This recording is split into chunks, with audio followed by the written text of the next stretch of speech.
ninguno de los papás. Veían el mundo artístico como peligroso, como... A ver, te estoy hablando de que estamos en 1983, pon tú, 84, por ahí. Y para mis papás y los papás de Fernanda, que eran íntimos amigos, mi papá y el papá de Fernanda, compadres, que ellos eran los bohemios, ellos eran los que cantaban, etcétera, veían el mundo artístico como lleno de vicios, de peligros, de droga. En su momento, Fernanda le dijo a su papá, si dudas de mí, dudas de ti, porque tú me has enseñado y tú me has dado las bases. Y Maite también le dijo a mi papá, pues tenemos lo que nos han inculcado, la educación que nos han inculcado, y esa hay que basarse en ella, ¿no? Era el miedo que tenían los papás, por eso... después que nos vieron que habíamos triunfado, que todo iba bien, que no hubo que tener ningún... Porque en aquel entonces te decían, no, es que para llegar a ser famosa te tienes que acostar con o el de la disquera, o el de la televisora, o el de no sé dónde, o el del radio, para poder funcionar.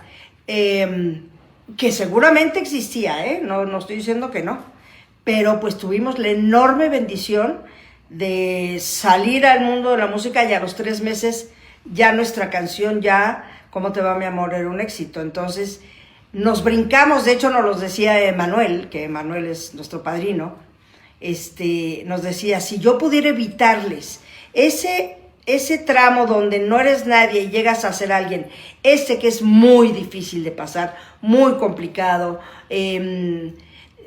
con riesgos, sí, etcétera.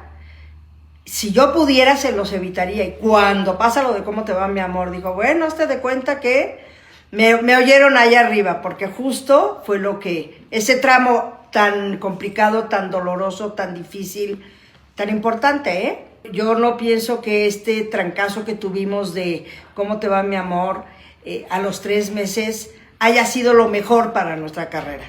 Yo creo que siempre es mucho más importante ir poco a poco, poco a poco, poco a poco. Pero bueno, así nos tocó, así lo aceptamos, así lo agradecemos. Pero sí fue, los papás andaban muy rejeos.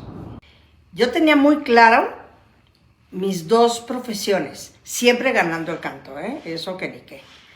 Pero pues se me da el periodismo. Sí estudié periodismo en la Carlos Septién, pero el periodismo que menos he ejercido es el escrito. He ejercido mucho más radio, he ejercido mucho más televisión, mis propias entrevistas.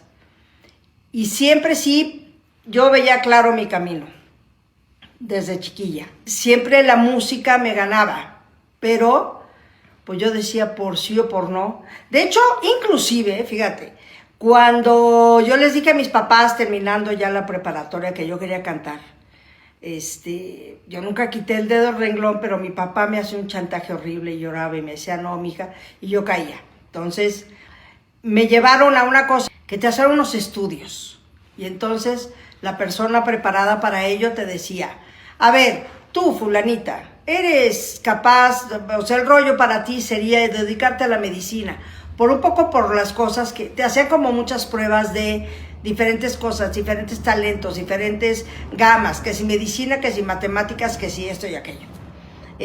Me hicieron el estudio y entonces ya vamos al resultado, mi madre y yo, y me dice el señor en cuestión, ¿no te gustaría dedicarte a algo de la música? Y a mi mamá se le pararon los pelos. No, o sea, yo creo que de haber pensado, yo la traje para que le dijeran justo lo contrario. Y entonces le dije, sí, pero... Entonces mi mamá le dijo, sí, pero nos encantaría que se dedicara a eso. Y ahí me dijo, pues es que si no, también te puedes ir por la rama del periodismo porque tienes muchas aptitudes para el periodismo. Y entonces, pues bueno, luego me fui por la música, pero eventualmente también he estado en lo que es el medio de la comunicación periodística.